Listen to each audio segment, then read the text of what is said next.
Hello दोस्तों, आज अपन बात कर लेते हैं कैंसर कोशिकाओं की, यानी शरीर के अंदर किस प्रकार से कैंसर जनरेट होता है या किस तरह से कैंसर की बीमारी आज मनुष्य के अंदर लगातार फैलती जा रही है और कैंसर पेशेंट की संख्या लगातार बढ़ रही है।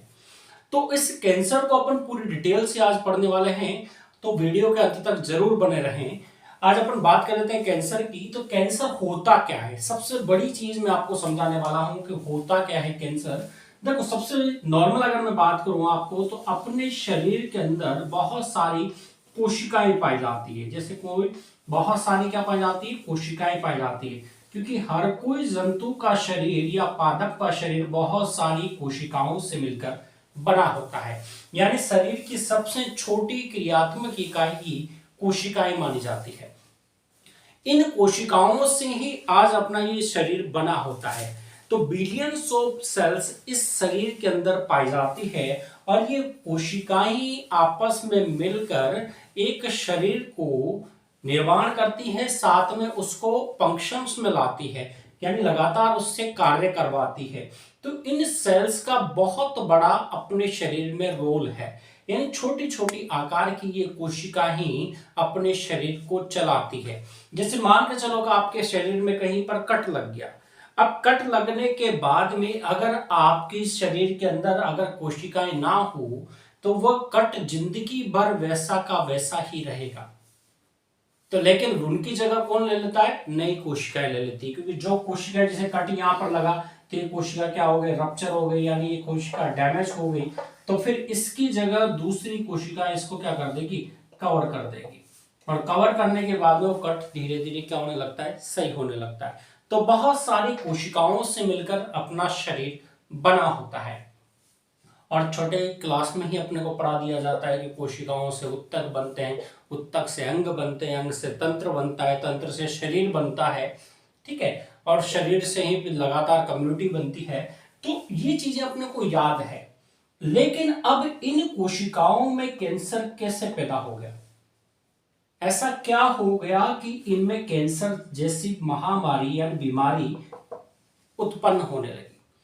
तो सामान्य जो कोशिकाएं होती है, उन सामान्य कोशिकाओं की जो आंतरिक संरचना है वह भी सामान्य होती है। आपने कोशिकाओं का आंतरिक संरचना देखी होगी, जिसमें माइटोकॉन्ड्रिया पाया जाता है, एंडोप्लाज्मिक रेटिकुलम पाया जाते हैं, गोल्गी कॉम्प्लेक्स पाया जाता है। इसके बाद में उसमें अगर बहुत केंद्रक होता है जिसमें डीएनए आरएनए मटेरियल होता है, तो सामान्य चीजें हैं। अब कैंसर का कारण क्या है, कैंसर का मतलब ही ये है कि लगातार कोशिका में म्यूटेशन होने की वजह से, सामान्य कोशिका में म्यूटेशन होने की वजह से इस कोशिका का आकार क्या हो जाए, बढ़ जाए। यानी सामान्य कोशिका आकार बढ़ जाता है, या फिर लगातार म्यूटेशन होने की वजह से इसके जो आकार आकृति है वो थोड़ी विकृत हो जाती है। आकार आकृति क्या हो जाती है, विकृत हो जाती है। लगातार कोशिकाओं का म्यूटेशन होता है, लगातार कोशिकाओं की लगातार ग्रोथ होती है। अब हुआ क्या, कारण मैं आपको थोड़ा सा और डिटेल से आपको ले जाता हूं कि देखो क्या होता है कि कोई सी भी कोशिका सेल डिवीजन को दर्शाती है। यानी किसी भी कोशिका को, पुरानी कोशिका को अगर नई कोशिका बनानी है तो उसे कोशिका विभाजन से गुजरना पड़ेगा।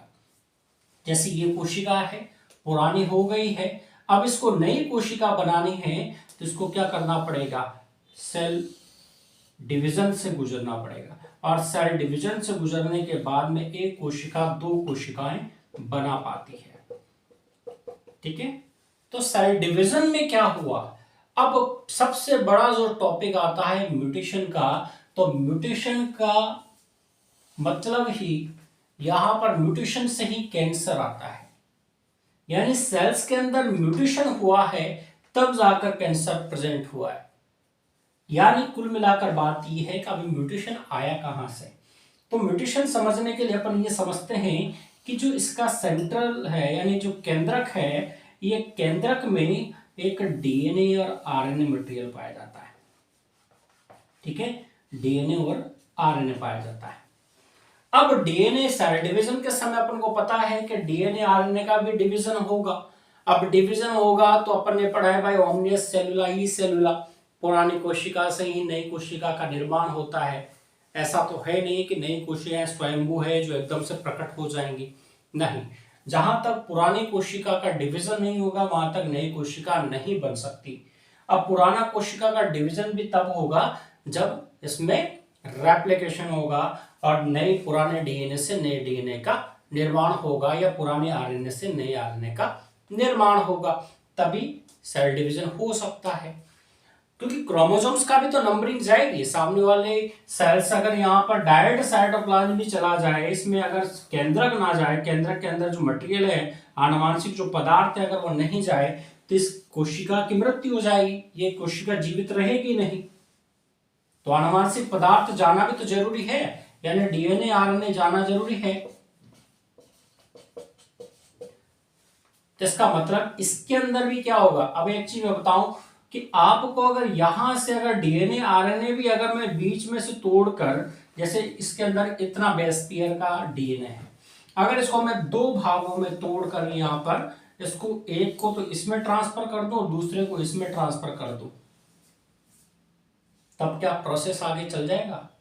नहीं, क्योंकि लेंथ तो वो की वही है, पहले लंबा था लेकिन अब छोटे छोटे हो गए।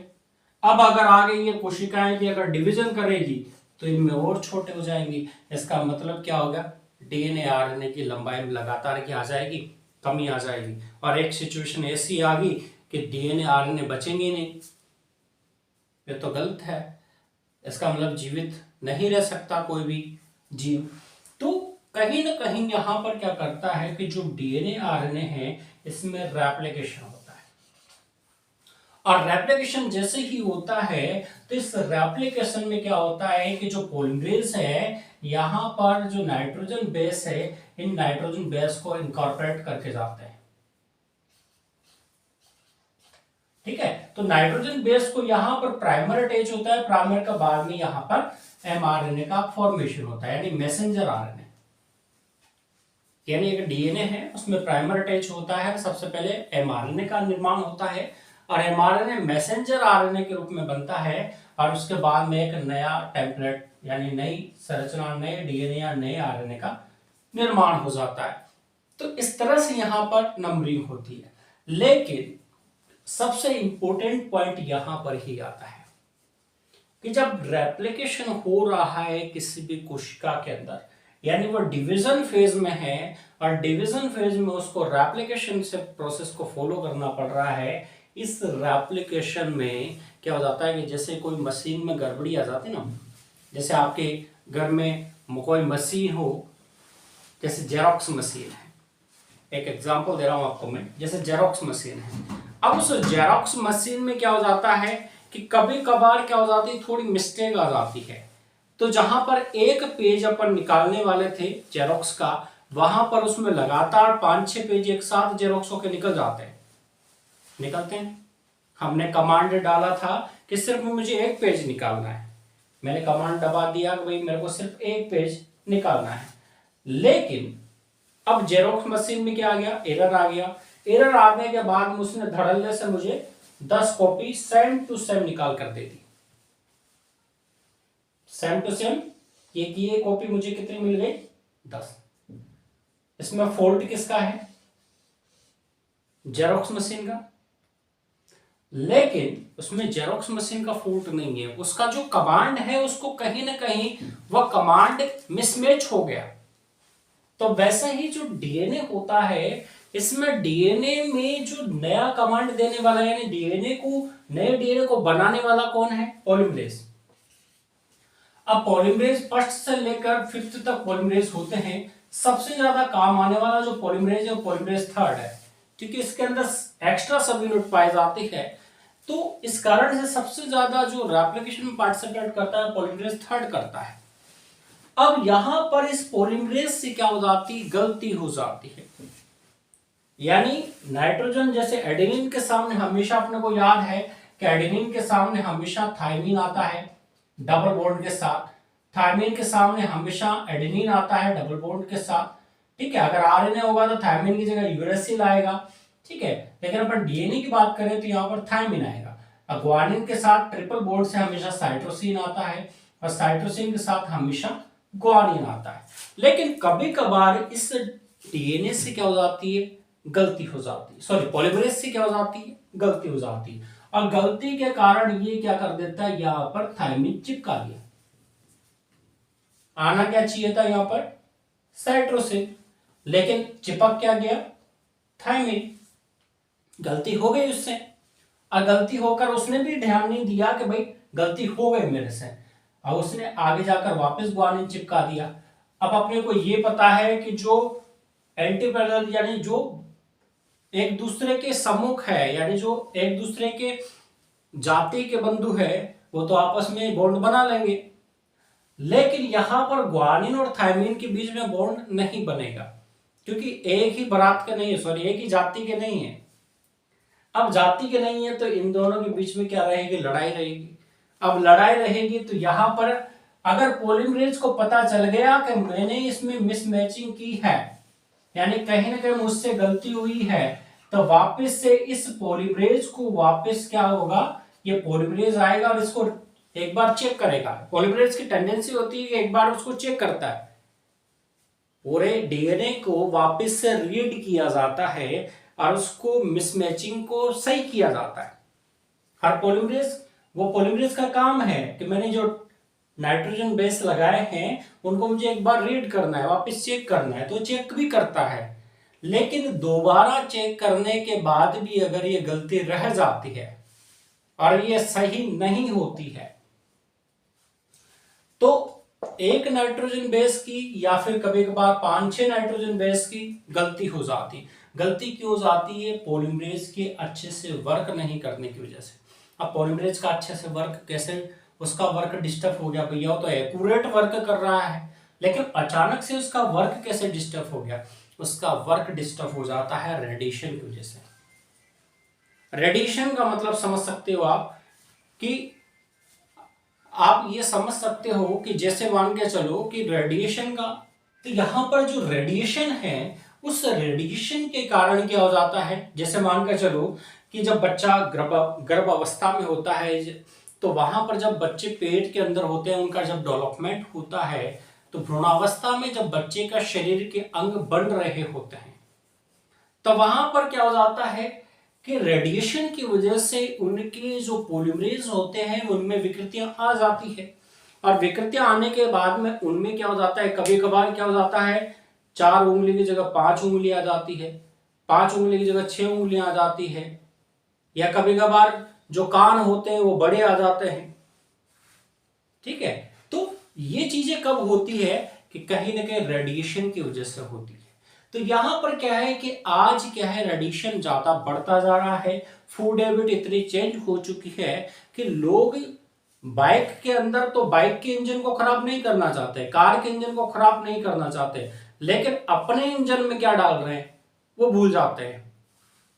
सबसे बड़ी जो गलती है आज इंसान की वो यही है, यानी कार का इंजन सही रहना चाहिए तो उसमें प्रीमियम वाला पेट्रोल डलाएंगे, चाहे 2 रुपए ज्यादा लग जाए, 10 रुपए ज्यादा लग जाए, नहीं भैया अच्छी क्वालिटी का पेट्रोल डालना।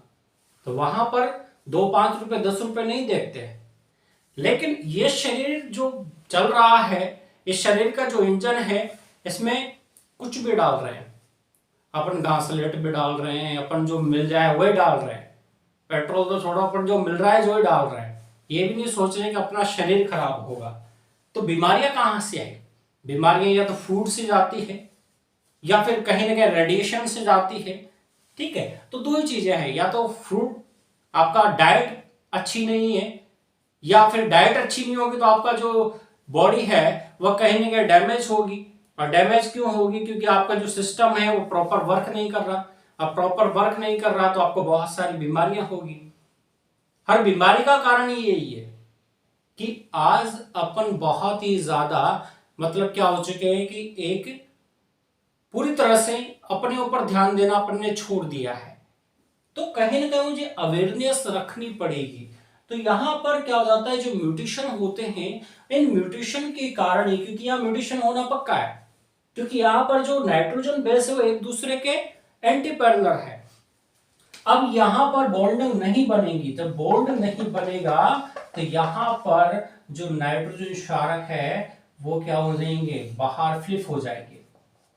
अब बाहर जब फ्लिप होंगे तो क्या हो गया, इन्होंने लूप बना लिया, यानी डीएनए में क्या बन गए अब, लूप।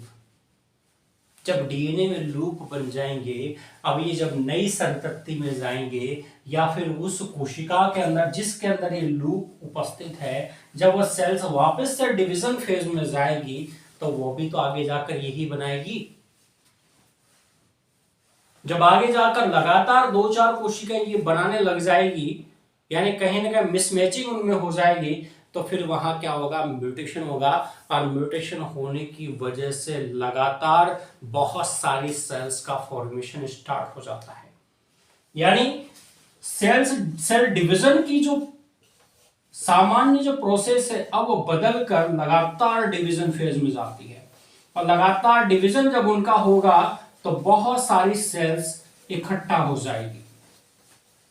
बहुत सारी सेल डिवीजन कर कर एक ही जगह पर बहुत सारी सेल्स क्या हो जाती है, इकट्ठा हो जाती है, जिसे हम ट्यूमर कहते हैं,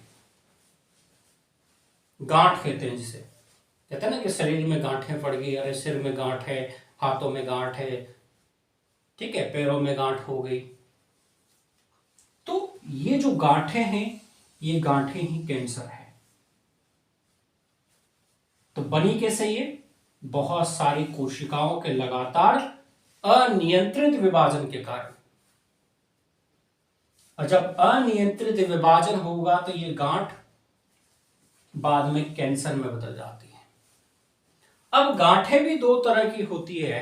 एक गांठें तो वो होती है कि जो कहां, एपिडर्मिस वाले पार्ट में, यानी जो आउटर जो लेयर है, कहीं ना कहीं जो बाहरी जो आवरण है शरीर का, उनसे निर्मित होती है, उनमें बनती है। तो उन गांठों को ज्यादा खतरनाक नहीं होती। जो बाहरी भाग, जो बाहरी लेयर में जो बनती है गांठें, वो ज्यादा खतरनाक नहीं होती। वह खतरनाक इसलिए नहीं होती क्योंकि वह आंतरिक अंगों को नुकसान नहीं पहुंचाती।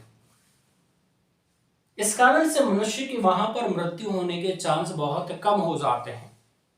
तो इस तरह के कैंसर में क्या हो जाता है कि मनुष्य जीवित रह सकता है, ठीक है, लेकिन कुछ गांठें क्या हो जाती है, आंतरिक भागों में बनने लगती है, यानी जो आंतरिक जो परतें हैं उन परतों में गांठें उत्पन्न होने लगती है। और जब वो गांठें, क्योंकि आपको पता होगा कि बहुत सारी कोशिकाओं के अनियंत्रित विभाजन के कारण ये सेल्स डेवलप हुई है, तो इन सेल्स ये नॉर्मल सेल्स नहीं है, ये सामान्य कोशिकाएं नहीं है। इनके अंदर बहुत सारा केमिकल मटेरियल जमा हो चुका है और इनकी आकार आकृति सामान्य कोशिकाओं से बिल्कुल ही भिन्न है। जब सामान्य कोशिकाओं से भिन्न है तो जब ये ट्यूमर फट जाता है, या इस ट्यूमर में लगातार ये ट्यूमर की जो सेल्स है वह दूसरी सेल्स को क्या करती है, लगातार डैमेज करती है। और ये ट्यूमर सेल्स लगातार जब दूसरी सेल्स को डैमेज करती है तो आप सोच सकते हो कि सेल्स लगातार क्या होने लगेगी, मरने लगेगी शरीर में, और लगातार इन्फेक्शन उनमें बढ़ता जाएगा। कहते हैं ना कैंसर अब लगातार बढ़ रहा है। तो बढ़ क्यों रहा है, क्योंकि आसपास की जो उसकी सेल्स होगी उनको भी लगातार वो क्या करेगी, खत्म करती जाएगी। तो इस कारण से कैंसर बढ़ता है। अब कभी कभार क्या हो जाता है कि ऑपरेशन के दौरान इन गांठों को निकाल लिया जाता है। अब इन गांठों को जब निकाला जाता है तो इस गांठ को तो आपने निकाल लिया, लेकिन ये नहीं पता कि इसकी आसपास की जो सेल्स है वो क्या इन्फेक्टेड है या नहीं है, क्योंकि लंबे समय तक ये गांठ इसमें उपस्थित रही है। अगर इसकी सेल्स ने अगर इन सेल्स को भी इफेक्ट कर दिया है तो आप चाहे गांठ निकाल के बाहर रख लो, लेकिन जो दूसरी सेल्स पहले से ही वहां पर प्रेजेंट है, जो हल्की फुल्की इंफेक्शन से ठीक है शो कर रही है, वो वापस से नया ट्यूमर बना लेगी।